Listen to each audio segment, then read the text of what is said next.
Welcome to the Here's Waldo podcast, where we sit down with top visionaries and creatives in the video game industry.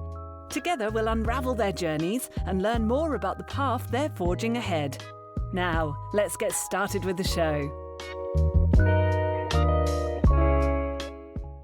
Hi, I'm Lizzie Mintis, the founder and CEO of Here's Waldo Recruiting. We are a boutique game and tech recruitment firm, and this is the Here's Waldo podcast. In every episode, we dive deep into conversations with creatives and founders and executives about their journey. You can expect to hear valuable lessons and get a glimpse into the future of the industry. This episode is brought to you by Here's Waldo Recruiting. We are a boutique recruitment firm for the game and tech industries, and we value quality over quantity, transparency, communication, and diversity. Before introducing today's guest, I want to give a big thank you to Olga for introducing us. Olga is BD Queen and such a great connector. We were just fanning about you before the show, so thank you. Today we have Joe Schaeppi with us. Joe is the founder and CEO of Solsten and is on a mission to fundamentally change the way that humans connect. Armed with his experience leading UX strategy for McCann and his impactful work as an adventure-based psychotherapist, Joe is pioneering the use of video games for cognitive assessment, which opens up new possibilities for patient retention, preventative care, and even mental health diagnostics and treatment. Let's get started. Thank you for being here today, Joe. Thanks, Lizzie. I want to start by talking about your State of the Player report. Can you share a little bit more about what that is? Sure. So Solsten, about 6.5 years ago or so, we set out to really fundamentally change how we do psychological diagnostics, how we understand people. And part of that was going into gaming. So basically what we built is this really cool combination of like kind of classic adaptive computerized testing, like if you've ever taken the SAT or ACT before, where the questions are like changing as you answer them. So that's one thing we do. And then we use also the gameplay and how people play to be able to understand their psychology. It's really like the only accurate way of understanding psychology on the internet. When we play, we're just more authentic. There's a saying from adventure-based psychotherapy, which is like, show me how you play and I'll tell you who you are. Where social media is kind of the opposite. People are just trying to like be something else, do something else. So year over year, basically we're collecting through different games we're in, and we work with, everybody from like EA to Activision, you name it. There's a lot of big groups there, a lot of big games. But as we're understanding people anonymously, and that's the key point, we never attach what we do to personal identity. We get this really cool picture of how people change year over year. And so our State of the Player report, what it was is, and one way to look at it is kind of like during COVID and after COVID, because that was last year and the year before. And so we released this report. I think we included about a sample size of 500,000 people. The reality when you do statistics at scale is like 500,000 is, you don't get more by adding more sometimes. There's only 8 billion of us on Earth. Only 4 billion of us use smartphones and 3 billion of us game. So it's kind of like our reality. So we compared a sample size of about 250,000 people from what was it, 2022 to 2023, and then 250 from 2023. And we looked at, not what changed behaviorally, because that's like, we went out of houses and we're more outside, like that stuff's very transparent. But how did we change internally? And I think one of the coolest things that came out of that State of the Player report, overall, we actually saw just human levels of altruism fundamentally increase. So people became more helpful. And it's not like it's a short-lived thing. Personality is not something you easily shift or change. And so it's kind of cool to see things like that from that, kind of during pandemic to after pandemic.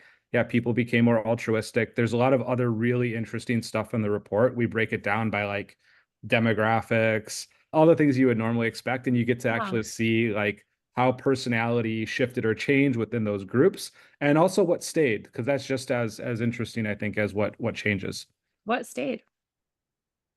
I'll leave that for the report. I'll leave that for the report, because some of it is when you read it, like when you read, for example, the baby boomer generation and you see the stuff that stayed there, you're like, okay, yeah. Or when you read like the Gen Z group and some of the things that stayed, you'll also be like, okay, yeah, I got it. So I'll leave that for the report. I'll let people guess. But yeah, you can download it, no problem, on our site. It's such a good cliffhanger. It's exactly what we're doing after this. That's our job, right? Yeah, you're doing it well. So, okay, so you help companies understand the player profiles, and then it breaks it down by region, demographic. What are kind of the core buckets that you break people into? Sure. So I would say we're kind of like opposite of buckets in many way. Okay.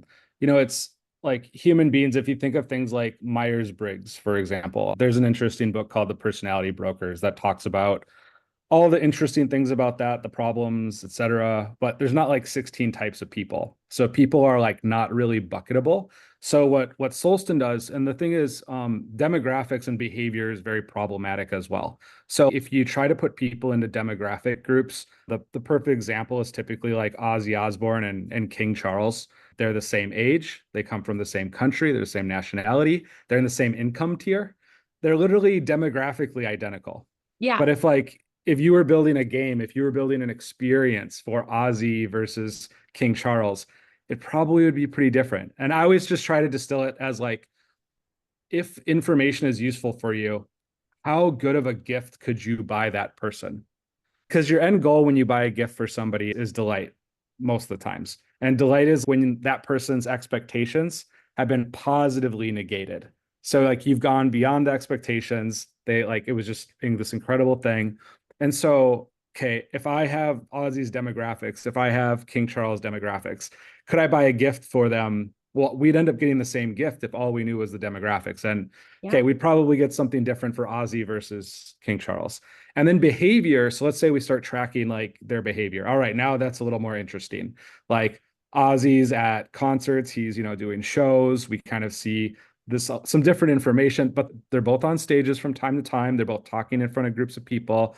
And the thing about behavior is it shifts a lot. So like when I'm in Minneapolis, when I'm in New York, or when I'm with the team in Berlin, my eating habits change. I'm not eating kebabs in New York or Minneapolis. I am in Berlin for sure. How I walk, how much I'm moving around, that definitely shifts. It's more in New York probably than Minneapolis within the city, but overall it's probably more in Minneapolis because I'm more in the forests here and lakes. And then in Berlin, though, I'm walking all the time. Yeah. And so behavior just really changes. So when you look at behavior, you get a lot of noise. So where Solsten kind of works from is basically using clinical psychology as a baseline. So we're understanding about 200 different psychological traits. Some of these things that people are familiar with, many people are familiar with the Ocean model, kind of like openness, extroversion, conscientiousness, et cetera. And then there's sub facets from those like gregariousness, for example. So we're measuring a lot of those. And what's nice about the Ocean model is it's very well studied. There's a lot of research behind it. But then there's things like intrinsic motivators. So we measure about 18 of those. We measure about 72 values. Values are really interesting. They change a bit more than your personality. So like maybe you value friendship a lot when you're in your 20s, and then you have a family, and now you value family more. But people spend time and money on the things they value most. So what we do is we look at an audience. So maybe it's a game. We go in, we measure the psychology of a lot of people that are playing that game. We're talking typically tens of thousands, if not hundreds of thousands of players in that game. And then once we've done that, our algorithm basically plays. So this is the thing that you could think of it. It at the end might feel like buckets, but it's actually the opposite of buckets. What it's doing is it's looking at that unique group of people, and it's basically saying who's psychologically similar. And so what's important about that is psychological similarity. It's much more concrete over time. So like if you look at extroversion as a psychological trait, by the time you're 90, you'll be a little less extroverted, a little. Like it tends to slightly go down over time, but not very much. It doesn't change that much. Your demographics are definitely going to change. Your behavior is definitely also going to change. So our psychology, our cognition, our personality, a lot of these things, they're just more enduring than behavior or demographics are. And they also tell us way more about who we are. If someone's like really extroverted and they value friendship and entrepreneurship, let's say, it's not a big leap to say, hey, if we gather a bunch of people around and have some sort of party, and there's a lot of people that are maybe really good friend type people and it's around entrepreneurship. Oh, by the way, they also value the environment and nature. Okay, we're not going to do it inside, we're going to do it outside. You can start stacking that, and all of a sudden the person goes, oh, this is for me. This was meant for me. That's for me. That's for me So personally. amazing. Yeah. So that's where like you could see the opposite of that too. Like imagine you just change one trait. You just change extroversion to introversion.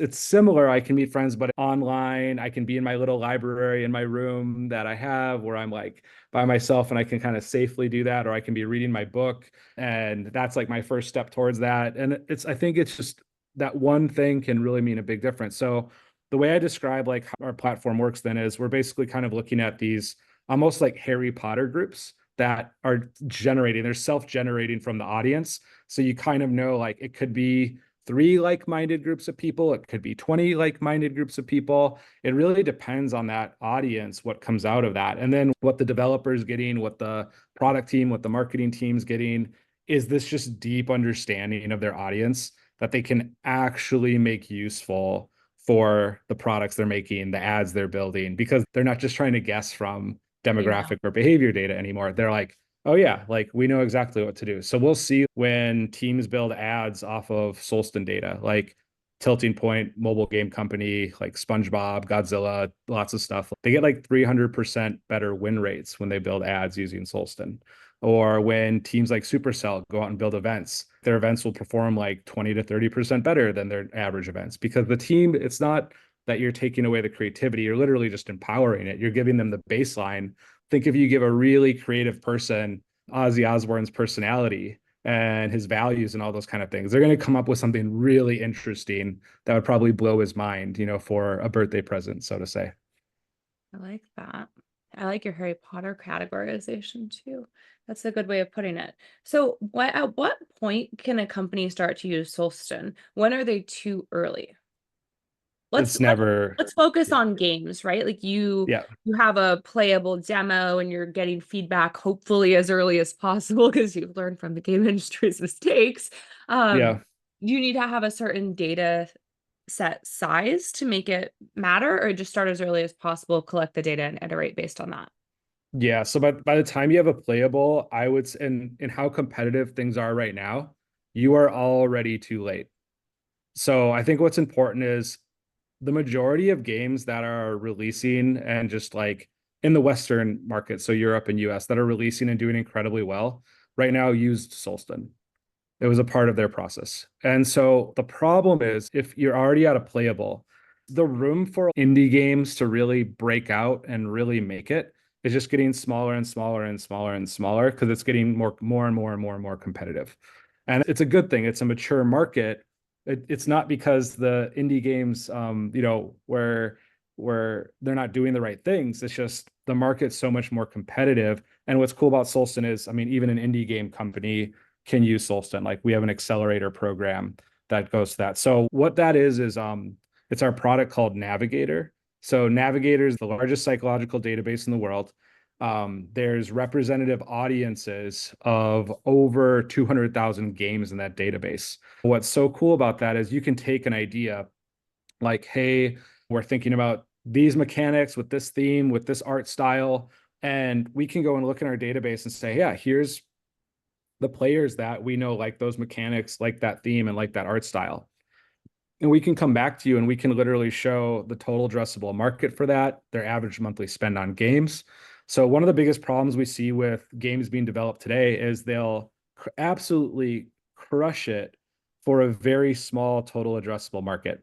Yeah. And then we'll see things like, yeah, we were doing so well, and then something happened, and Google and Facebook and targeting. And no, that's not what it is. When Solsten comes in at that stage, because they'll bring us in and then we'll look at their audience And I'll be like, yeah, your total addressable market is literally 7 million people globally.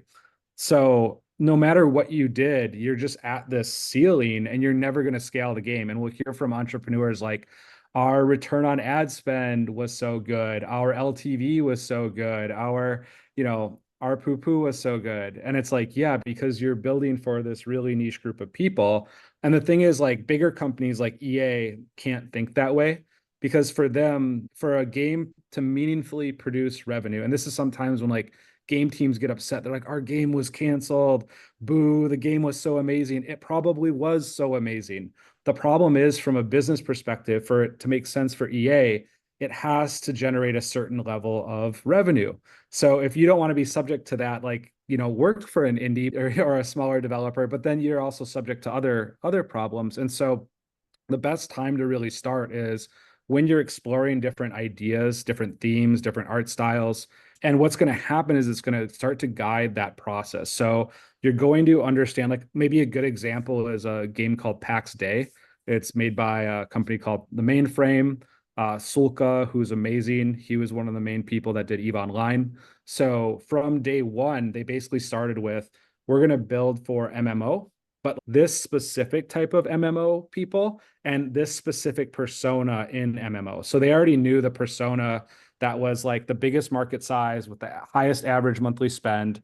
And they had that audience. And when they started building the game, we do something called resonance testing. So when they're doing play tests, things like that, what's powerful is they can actually see which people in the play tests are which persona. So back when I was in Seattle at Big Fish Games, we would do play tests, and there's play tests I would get done with, and I was like, none of these people are our ideal players. Like, yeah, they play the games, but this is just bad data, because it's just, and we would have people, oh yeah, like, I love your Mojang games. And we're like, we don't make Mojang games, and so what's more important though is, and we had this with another company that has a hit game out right now on Switch, where the CEO actually saw the personas and he was like, I'm persona number 6, like, to a T. I was reading its personality, I was reading its traits, and that market size is only 2 million people globally. So he was like, I just realized all the feedback I'm giving as the CEO that I'm pushing us towards. He's like, I play these games. I'm this type of player. I love these games. It's like, yeah, you've built a billion-dollar company before. You're not a normal person. You're not the average person. So the stuff that was intrinsically, just this is what you do in the game, for him was not also the things that were representative of the broader audience. And part of the reason they brought us in is because the game that they had before that didn't go so well. And it was built off of a lot of that instinct that had served them well in the past. It's Yeah. just, it's a new playing field. So while you're going through that development process, it's so powerful to be able to see which personas, which psychological groups are actually the ones that are representative of that bigger market. And PAX data right now, they have an email list of, I think, over 400,000 people or something like that. And they can literally say that over 70% of those people are their key persona in that list. So they already know. They know when they're going to launch. How big, we don't know, but it's going to lead to something. Another good example is Monopoly Solitaire. The team, same thing. They use us from day one. And they're like, how much Solitaire versus how much Monopoly? Like, what are those two? So they did make 2 prototypes. And it was all off of the specific audience that we had. And when they tested them, they were able to do that resonance testing. And actually, the version that the team was hoping was going to win did not win. It was the one that the team was really rooting for.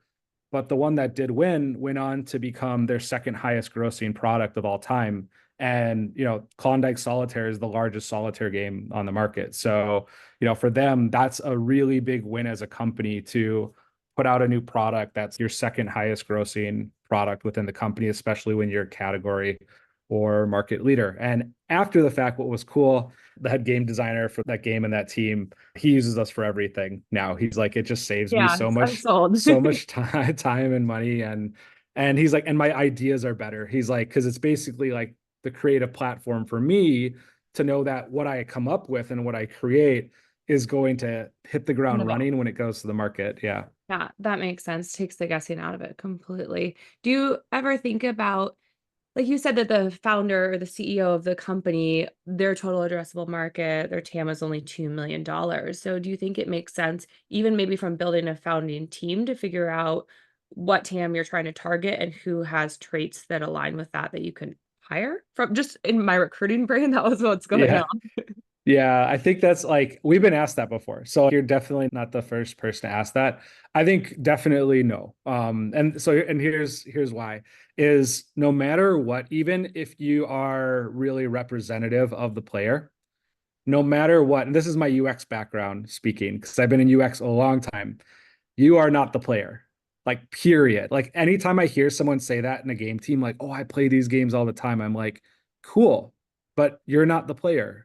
Because think about a time when you've built something and maybe it was kind of complicated or something like that. And then you had to go back and fix it. You knew exactly where those things were because you built it. The example I always use is my uncle used to race Jeeps and he would work on that thing all the time. By the time he passed away, my cousin, who's like, some certified like Ferrari mechanic, also, Jeeps, no problem, opened up the hood and he went to my cousin. He's like, what did your dad do in this thing? Like it was Yeah. the whole engine was its own reality. Like it was all built out. And a lot of games get like that. And so the reality is users are coming to this for the first time. Players are coming into games for the very first time. And one of the worst things you can do is be that person. Now, I think it's really good to have experience in that game, in that genre. That's great. However, I also have seen some really successful games. Like we've gotten to see games launch over the last 6 years. It's something like I think it's 12 or 14% of games that actually make it past their first year. Every game that's built with Solsten, not 74% of games since 6 years ago that have been built with Solsten are still on the market today and growing. Wow. So it's if you want to be the minority, it's like Solstice, like you do want to be the minority in gaming in terms of being successful because it's just not good. It's like all those baby turtles running to the ocean and just a couple make it at the end. That's very That's kind true. of that's gaming. And so with Solstice, it's the opposite. It's like, hey, like 3/4 of you not only are going to make it, but you're still going to be making it 6 years later. Like that's a business. That's a game that stood up. But yeah, I think I've seen like in the last 6 years, I've seen some of the best games that have been produced also by teams where the person didn't play those types of games, Yeah. was not that type of person, was not that type of user. And as a result, they went the extra mile to understand and empathize with who they were creating for because they knew they weren't that person. And it actually got better because of it. I think the most important thing with game team, so we do a team assessment from the kind of HR side of things. It's not our main thing, but what's cool is it places everybody on the team on an innovation curve. So you're actually able to see who are the people that are really good at creating something from nothing and who are the really good people that are from operating perspective. And for smaller game companies, it's one of the most brutal things that a lot of teams don't realize and a lot of founders don't realize is when you go to most big companies, the teams that are just incredibly good at operating games are not the same teams that are incredibly good at building games from scratch.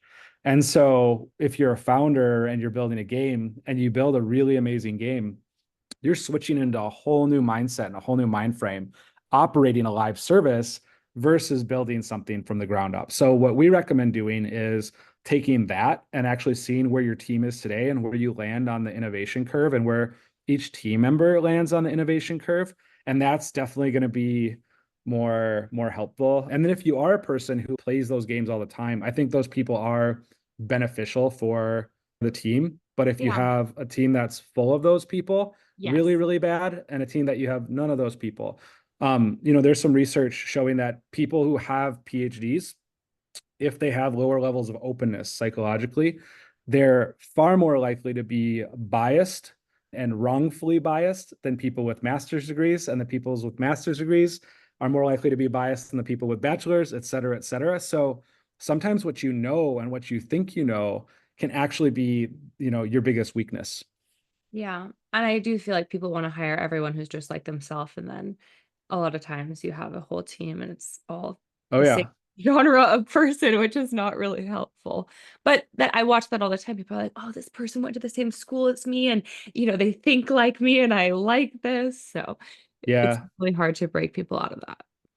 Yeah, there's a fine balance. Just to speak frankly, we were at one point, I think we had like 50 different countries represented within Solsten from a Yeah. passport perspective.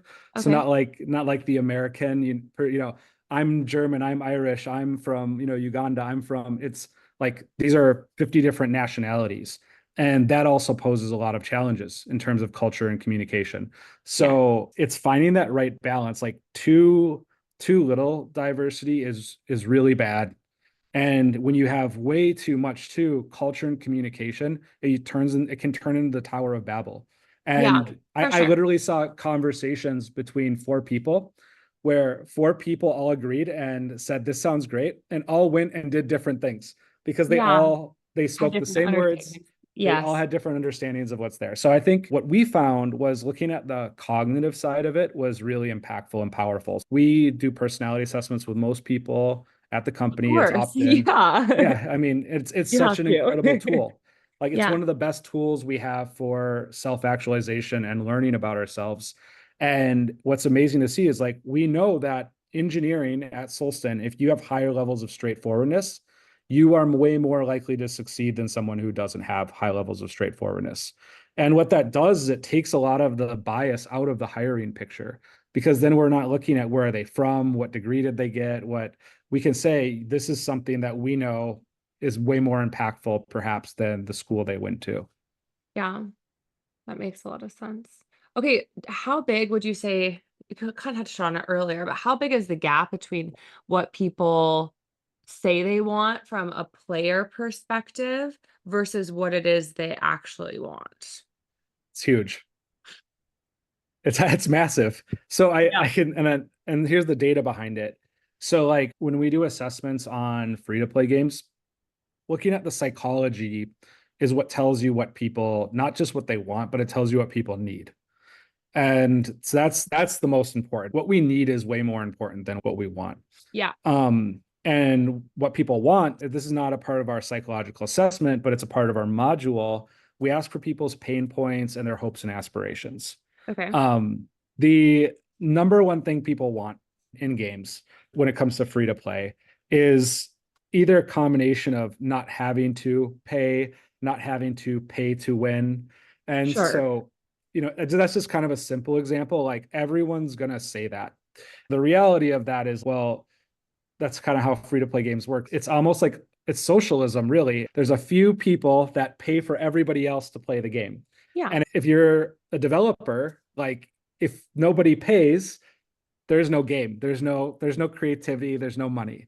And so, when we look at what people want, that's one example. But when you look at sort of a step down from that, that's like just more accessible. If you read reviews, so when you read reviews for games on Apple or whatever, you'll see a lot of players complaining about things or saying what they want. Here's a couple interesting facts, I think. Typically, some of the worst reviews that are just like this, that are just complaining about a lot of different things, more often than not, those are some of the most engaged players and some of the highest spenders. And so what we see in games is you don't want happy players and you don't want sad players. You want labile players. So how engaged we are in something is basically a heartbeat. I had a friend recently from when I used to be a psychologist. She's like, why is it that the more I love my boyfriend, the more I hate him? And I'm like, well, attachment issues aside, I said, a lot of that really comes down to the fact that the more you care about someone, the more you're engaged in something, the more it can impact you. And there's a reason why there's certain people that go through their entire life always keeping intimate relationships at a distance because they never want to get hurt and they never want to really feel. It's like that's a part of loving something. That's a part of being engaged in something. So just like that with players with games, when you see a labile nature to that reality. So there's ups, they're really pumped about stuff, they're really happy, and there's downs. They are so pissed at the developer and they're so mad. Well, that's because they care, and because they care, it means they're engaged. So when you look at a lot of those people and what they express that they want, let's go back to children. So when children throw tantrums, Very The, well. Too well. they're Yes. good at, they're very good at it. The one of the main reasons they do that is because they don't have the words to express what they need. And so they end up kind of throwing a tantrum, and what they're really trying to do is get you to feel the way that they feel. So if like kids throw a tantrum in a grocery store and you're there, maybe they feel powerless. And now you feel pretty powerless because people are staring at you and go, what the heck is this? Now they achieve their goal. Like, hey, now you know how I feel, which is very immature. Obviously, we hope people grow out of that stage as adults. Not all do. But that being said, gamers, it's sometimes no different because they don't have access to developers. They can't just say, like, hey, I've invested a lot of time in this game and I really care about it. And you just changed a bunch of stuff. And it's really kind of pissing me off. And devs, honestly, they work so hard and they're Yes. grinding and they don't know. And then they read a bunch of communications, and sometimes it's from that player that's like the really, really loud minority. And maybe we look them up and they're a big spender. And now they start making changes that are really bad for actually the happy majority of players. And you see that that's becoming less and less. Like I think most developers have caught on to that now, but it still happens. And Right. so there's two parts to that. So that's one part of the what we want saga. The other part of the what we want saga is why psychological assessment's so important. And that is that human beings are very poor observers of our own cognition. Our brain is bad at observing itself. And so what that means is we're also poor observers of not just our needs, but also our wants. And our wants can be very emotionally, biologically driven in the moment, and it's not what's going to sustain us. We all have a friend, or hopefully not a friend, but or know somebody who's very like impulsive. And that's a person that lives on wants. And you can see how they live their life. They make kind of bad decision after bad decision. And if you as a friend feed into that impulsivity or feed into their wants, that relationship is definitely going to burn out. Like it's just not going to go well.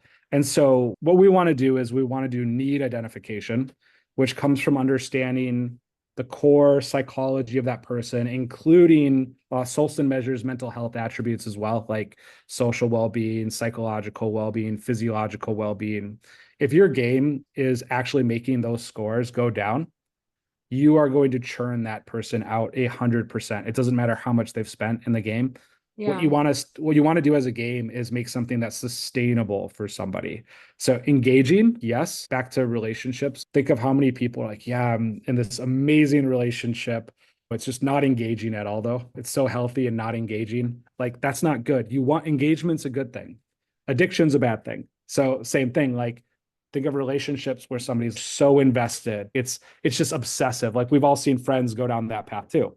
But again, bad at observing their own cognition. So they're in it. They don't know they're in it, but you know it's going to end poorly. It's something's going to have to change at some point because it's Right. not sustainable. And games are the same. So games are so immersive that you can take a lot of the metaphors for human relationships and you can apply them to gaming. And so what we want to do to actually understand what players want, what they need, is look at their psychology and then look at their kind of health scores.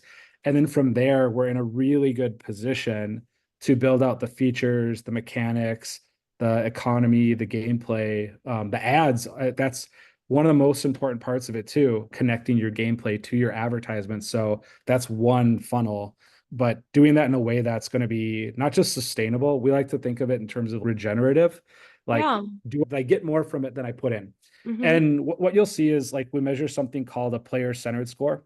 So the higher that number goes, the more regenerative your game is for that player, the more money they spend on your game over time. Those two things, like after 6 years now, that score, 100% of the time, like it's never been once where it hasn't worked, predicts the LTV of the player. So if like your game's really healthy for a person and there's other people that are spending more and they have a lower player centered score, what we know is that in 6 years from now, the person with the higher player centered score will outspend that big spender in that first year because it's more sustainable for them. So yes, so that's kind of the two-part. It's a really good question. And it doesn't just apply to games. That's Yeah. life in general. Yeah. I feel like your product could be applied so many places. Okay. I want to talk about the upcoming release of your database. Can you please elaborate? Yeah. So we're pumped. The state of the player, I think, is like a little teaser at that because it's kind of the idea of like data at scale. What can you do? So our database is something we call Navigator. It's the result of 6.5 years of being a psychological assessment in some of the largest and also smallest games in the world and being able to understand humanity at scale. Our database is basically it's representative of 250 countries and territories in the world, which is all of them, essentially. Um, it's representative of humanity. There's 3.1 billion people playing games in the world. Only 4 billion people have smartphones. So if you were like aliens and you came to Earth today and like, I want to understand people, like this is what this is. It's the very first on-demand, like human audience database. So you can go into it. If you go to navigator.solsten.io, where we're in our beta for it. So if you go there, you can search a brand, search an interest category, like anything you can imagine. We were talking to a company last week who was like, yeah, we're really interested in people that like rodeos. I think from their product perspective, that was really important for them. You go in, you type rodeos, there's the audience of people that like rodeos, and you can segment that globally, demographically, like kind of any way you might want to imagine. Like we only want to look at people that like rodeos in Connecticut versus Texas. And our rodeo people in Connecticut different than Texas rodeo people. And then you can see the Harry Potter groups, you can see their personality, you can see their traits, all the things that really make you understand the why behind that person. And it's just, to me, I think it's something really incredible. Like it's the first time in the history of the world where people have access to a tool where we can instantly start to understand each other. And that's powerful. Like I could instantly go like, why are those people like that? Well, I can go on Navigator. I could get that audience and I could see it. And I think the point is from a snap observation perspective as humans, we try to understand people or different groups than us through kind of what we know in our frame of reference. I feel like less every day, but yes. Yeah, we're not very good at it. You know, like even if you look at anthropology as a academic practice, that is the whole practice of how do, especially cultural anthropology, how do we as humans understand people from the past or from the present that are the other, that are not us. And you have all these things like participant observation and cultural relativism and all these methods and tools of like trying to remove your subjectivity from what you're doing. And what's cool about psychological assessment is the traits that exist today in modern psychology are human traits. They're not like, you know, oh, this culture is so different. They have completely different personality traits. No, these are human traits. So what it does is it brings the humanity to the surface and it empowers us to understand those groups of people. And then from there, I am a firm believer, and this might be a controversial statement, that marketing and advertising is a really good thing. And one day it's going to be an amazing thing. In the past, it can be annoying. It can be, but there's Ogilvy who founded Ogilvy and Mathers. He has this quote that's like, one day in the future, marketing will be like a gentle tap on the shoulder from a really good friend. I feel like it's getting there. I get even usually Instagram ads and I'm like, this is exactly the thing that I wanted. And you presented it to me. And that's so cool. Yeah. They're definitely like, understood. Yeah, they're getting better. Instagram still totally operates off of relevance. And so, you know, you just sometimes get like shotgunned with like, okay, yeah, I get it, you know, but it's so They how know do who we I am though. They don't know your personality, they don't know your psychology. Yes. Yes, this is fair. Yeah, and the reason why they don't, actually our head of research used to be at Meta. The reason why they don't is all the text that you write, everything that you're typing, our words in general are not really indicative of who we are at all. Like, I mean, this might need to get bleeped, but like we had one company that uses a social listening tool and they're like, yeah, we launched this feature and it's getting like really negative sentiment. And we went into the data and it's just all this like players like, this is fucking awesome. Fuck yeah. Fuck, this is cool. Like just saying whatever. And they look back at it and they're like, oh, they're picking up, you know, the F word as a negative sentiment type thing. Oh. Or if you look at two players, say like One says fuck you, the other says fuck you. This is literally a real case that we saw because we track language too because it's interesting, but it's not as useful as the Right. psychology stuff. And, these two players, their buddies' engagement went up, their Yeah. friends. Yeah. These two That could be players, one many got, things. yeah, exactly. One Yeah. got reported for harassment and, Right. but the same exact language. And so language is just like so nuanced and there's so much meaning behind it. So that's part of why that's all Instagram really has to go off of, or Facebook, Right. is your language and then what you post. And back to what you post, behaviors like all over the place. It's very low signal. And so, yeah, they're not at a point when you'll know they're at a point where they're looking at resonance and not relevance when it's something that you're not doing, you haven't thought of. It's that delight moment. It's Yeah. like, Yes. oh, like I wasn't talking about this, I wasn't writing about it, and like Yeah. that's really interesting. And they don't do a lot of things, they do one thing, because that's the ad blindness part. Like less advertising is better. And that's part of why I believe in the future of advertising being way more about resonance, not Yeah. relevance. Sense. And hey, we can get it there, I think. And this is part of how it gets there. And that would save a lot of people a lot of time in terms of getting us to what we need, not Yeah. what we want or what is being pushed on us or What we things think we like need. that. Yeah. Yeah. Okay, I have one last question before I ask it. I want to point people to your website, Solsten, SOLSTEN.io. The last question for any listeners who are at the baby stage of starting a company or want to start a company, what advice do you have besides you, Solsten, obviously, on just from your own journey? Like, what are some lessons you can share? What is something that you wish you knew when you started your own company? I'm sorry, I'm going to break the rule. I would use Solsten. So, so, so Not a rule. You're not a rule follower, shocking. no, and I think that's maybe a second piece of advice too. Entrepreneurs. Um, Yeah. but so on the first one, and here's where I'm going with this, is the number one reason why all businesses fail.